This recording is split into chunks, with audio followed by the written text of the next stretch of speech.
کسی بھی بڑے جرم کا آغاز ہمیشہ کسی نہ کسی ایک چھوٹی حرکت سے ہوتا ہے۔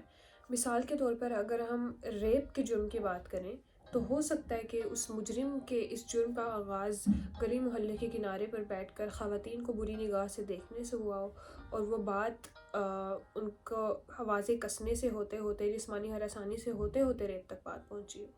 ہم ان بڑے بڑے جرائم کو بڑے بڑے قوانین بنا کر اور بڑی بڑی جیلوں میں بند کر کے تو قید کر سکتے ہیں، لیکن کیا ہم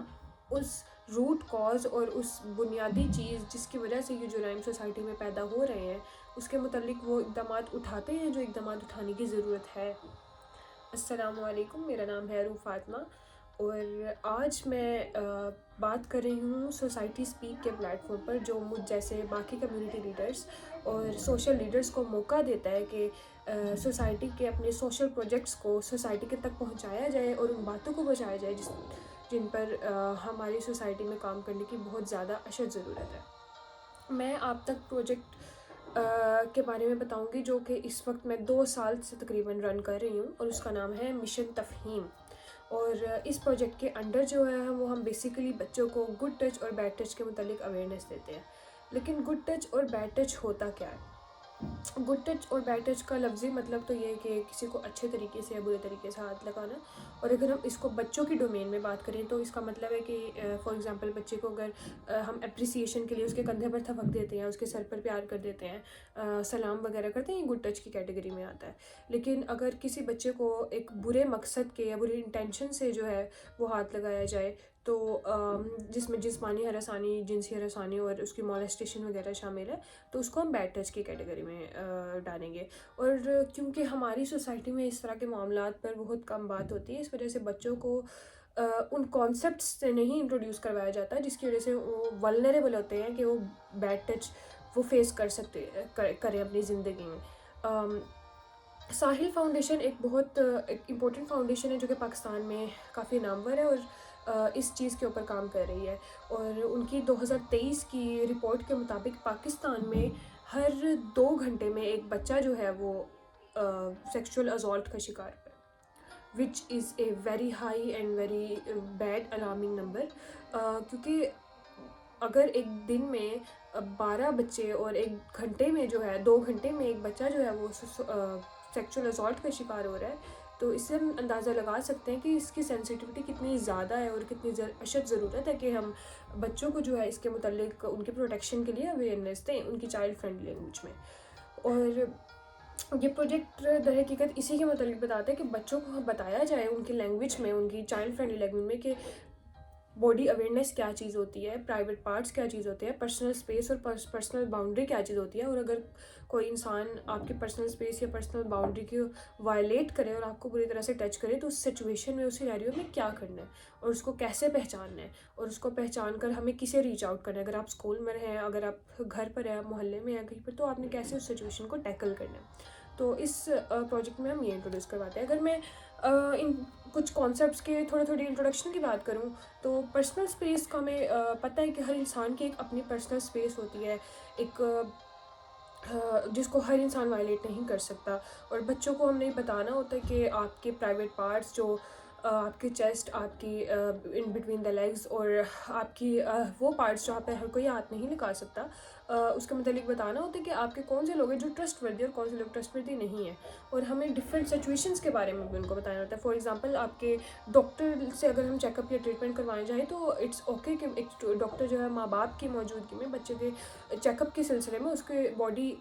کے پرسنل اسپیس کے اندر داخل ہو سکتا ہے۔ تو ہم نے بچوں کو ان ڈفرینشیشن کے بارے میں بتانا ہوتا ہے کہ اگر ہم بیڈ ٹچ کی بات کریں تو اس کے ایک بچے کے مستقبل پر بہت زیادہ منفی اثرات ہو سکتے ہیں۔ بچہ جو ہے بیڈ ٹچ کی وجہ سے سائیکولوجیکل ٹراما کا شکار ہو سکتا ہے، اور انزائٹی کا شکار ہو سکتا ہے، اسٹریس اینڈ ڈس آرڈر کا شکار ہو سکتا ہے، اور یہ جب پریشانی ایک بچہ جو ہے وہ کسی پر ٹرسٹ نہیں کر سکتا اور اس کے اندر ہی کنفائن ہو کر رہ جاتے ہیں مسائل، تو فیوچر میں اس کے ذہن پہ سائیکولوجیکل ٹراما کے طور پر ابھر سکتے ہیں، جس کی وجہ سے اس کی مینٹل ہیلتھ ڈس آرڈرز بڑھنے کا بہت زیادہ خطرہ ہوتا ہے۔ اگر ہم اسی کے متعلق بات کریں تو ایک one of the leading factors of child sexual assault is poor parent child relation شپ، جس میں یہی بات بتائی گئی ہے کہ جب بچے اور اس کے ماں باپ کے درمیان ایک ایسا ٹرسٹ وردی رشتہ قائم نہ ہوا ہو کہ بچہ ان پر ٹرسٹ کر سکے اس طرح کے سوالات پہ، اس طرح کی سچویشن کے بارے میں بتانے پر، تو وہ بچہ جو ہے وہ اپنی ہی اسپیس میں کنفائن ہو کر رہ جاتا ہے، اور اس کو کوئی ایسا انسان نہیں ملتا جس کو وہ ٹرسٹ کر کے بتا سکے کہ اس نے اس طرح کی سچویشن فیس کیا ہے یا اس نے اسے کیسے ٹیکل کرنا ہے، اپنے دل کی اس کو بات کو وہ صحیح طرح سے کمیونیکیٹ نہیں کر پاتا، جس وجہ سے بچہ جو ہے وہ بہت زیادہ ایک اسٹریس کا شکار ہو جاتا ہے، اور وہ اس کو صحیح طرح سے اس سچویشن کو رکھے دل میں رکھ کر ایک ٹراما کو ایک پال لیتا ہے، جس کی وجہ سے بہت زیادہ ایک مینٹل ڈس آرڈرس ہونے کے خطرات پیدا ہوتے ہیں۔ اس لیے ہمیں چاہیے کہ ہم بچوں کے ساتھ اس طرح کا ریلیشن بلڈ کریں کہ وہ اس طرح کی سچویشن میں بالکل اپنے ٹیچرس کے ساتھ، اپنے پیرنٹس کے ساتھ اور اپنے سبلنگس کے ساتھ جو ہے خصوصی طور پہ کمفرٹیبل فیل کریں، اور ان کو اعتماد ہو کہ کبھی وہ اس طرح کی بات ان کو بتاتے ہیں یا ان سے کمیونیکیٹ کرتے ہیں تو وہ بالکل ان کا سپورٹ کریں گے، ان کو ساتھ دیں گے، اور بالکل ایک سپورٹیو انوائرمنٹ جو ہے وہ گھر میں کریٹ کریں گے۔ ایک اہم جو تفشیش کی بات اس میں یہ بھی ہے کہ 55% آف نیبرز جو 2023 میں ٹرائلس پر تھے، 55% آف کنوکٹس جو ٹرائلس پر تھے، they were mostly the neighbours of the victim in the child sexual assault cases. تو یہ بہت بڑا نمبر ہے کہ ایک بچے کی کمیونٹی کے اندر کے لوگ ہی جو ہے وہ اس کے اسالٹ کا شکار بن سکتے ہیں۔ 13% were relatives and the rest were strangers۔ تو 13% in relatives is also big number کہ اگر بچہ اپنے بالکل ہی ایک امیڈیٹ فیملی میں سے اسالٹ کا شکار ہو رہا ہو، اور 55% نیبرز ٹیلز اس کہ ہم کسی کو بھی جو ہے وہ ٹرسٹ یا نان ٹرسٹ زون کی کیٹیگری میں نہیں رکھ سکتے۔ ہمیں ضروری ہے کہ ہم بچوں کو سمجھائیں کہ وہ ہر کسی کی طرح کے انسان کے ساتھ ویجیلنٹ رہیں، اپنی پرسنل باؤنڈری کو جو ہے وہ وائلیٹ کرنے کا حق ان کے اپنے علاوہ کسی اور کو بالکل بھی نہیں ہے۔ So these are some of the things that we discussed in our workshops۔ اور ورکشاپ کی اگر ہم جب ان ایکٹیویٹیز کے بارے میں بتائیں، ہماری کوشش ہوتی ہے کہ ہمارا جو ٹارگیٹ گروپ جو ہو وہ 6 to 11 ایئرز آف ایج، کیونکہ یہی جو بچے ہوتے ہیں نا، یہ سب سے زیادہ ولنریبل کیٹیگری ہوتے ہیں سیکچوئل اسالٹ کی۔ تو ہم نے اپنا کریکولم جو ہے وہ ورکشاپس کا اس طرح سے ڈیزائن کیا ہوا ہے کہ بچوں کی اسی مینٹل لیول کے حساب سے کہ وہ اس کو صحیح طریقے سے سمجھ سکیں۔ ورکشاپ کی اگر بات کریں تو اس میں ہماری ڈفرینٹ ایکٹیویٹیز ہیں، جس میں کچھ ایکٹیویٹیز ہیں اسٹوری ٹیلنگ، جس میں ہمارے پاس ویژول اینیمیشنز ہیں، کارٹونز ہیں، جس میں جو بچوں کو دکھائے جاتے ہیں کہ آپ جو ہے وہ یہ دیکھ کر سمجھیں پرسنل اسپیس کے کانسیپٹ کو، باڈی اویئرنیس کے کانسیپٹ کو۔ اس کے علاوہ جب یہ کانسیپٹس انٹروڈیوس کروانے کے بعد ہم بچوں سے ڈال ڈیمونسٹریشن کرواتے ہیں، جس میں بچوں کو ایک ڈال دکھائی جاتی ہے جس کے اوپر ڈفرینٹ نمبرز ہوتے ہیں، اور پھر ہم بچوں سے کویسچنس کے تھرو جو ہے وہ سمجھتے ہیں کہ بچوں کے ذہن میں کانسیپٹس بیٹھ گئے ہیں کہ کون سے پارٹ پر جو ہے وہ پرائیویٹ ٹچ ہوتا ہے اور کون سے پارٹ پر جو ہے وہ بیڈ ٹچ ہوتا ہے اور کون سے پارٹ پر گڈ ٹچ ہوتا ہے۔ اس کے علاوہ اگر ہم بات کریں دوسری ایکٹیویٹیز کی، تو ہماری کولیبوریشن ایک نیشنل مارشل آرٹس پلیئر سے بھی ہے جن کا نام ہے اشنا ایمان، اور یہ ہمارے بچوں کو ورک شاپس میں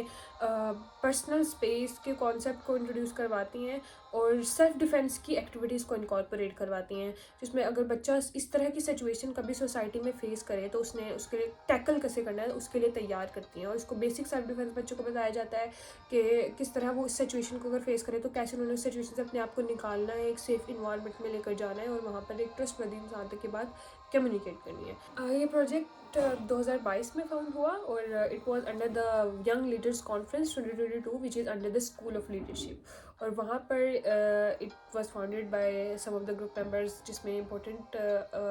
like well noted name Tayyab Ruham ہیں، تسبیہ فخر ہیں جو اس پروجیکٹ کی فاؤنڈر ہیں، اور طیب روحام نے پروجیکٹ ملتان میں بھی جو ہے وہ اسٹارٹ کروایا تھا، اور وہی می اینڈ تسبیہ فخر ہم نے یہاں پر فیصل آباد میں اس کی ورکشاپس کنڈکٹ کروائی، and now this project is under the flag ship of international research and exchange board, جہاں سے ہم ایک پراپر اس کی اسموتھ طریقے سے جو ہے وہ امپلیمنٹیشن کر رہے ہیں، اور it is now running very well. تو آئی ایم ویری ہیپی کہ ہمیں سوسائٹی اسپیک نے کہ موقع دیا کہ ہم سوسائٹی کو باقی اس پروجیکٹ کی سینسٹیوٹی کے بارے میں بتائیں، تاکہ وہ اپنے بچوں کو بھی اس چیز کے بارے میں ایجوکیشن دے سکے، اویئرنیس دے سکے۔ کہ کتنی ضروری ہے اور لڑکے لڑکیوں دونوں کے لیے کہ وہ اپنی فیوچر کو جو ہے وہ سیکیور کر سکے. امید ہے آپ سب کو جو بھی میں نے سچویشنز بتائی ہیں اور انفارمیشن شیئر کی ہے وہ آپ سب کے لیے بہت زیادہ مفید ہوں گی، اور ہوپ فلی آپ یہ انفارمیشن اپنے فیملی کے بچوں کو، اپنے اسکول کے اگر آپ ٹیچر ہیں کہ اسکول کے اسٹوڈنٹس کو، اپنے رشتہ داروں کے بچوں کو، اور لائک امیڈیٹ فیملی ممبرس تک لازمی پہنچائیں گے. Thank you very much for listening till then, اور امید آپ سب خیریت سے ہوں گے. Thank you very much.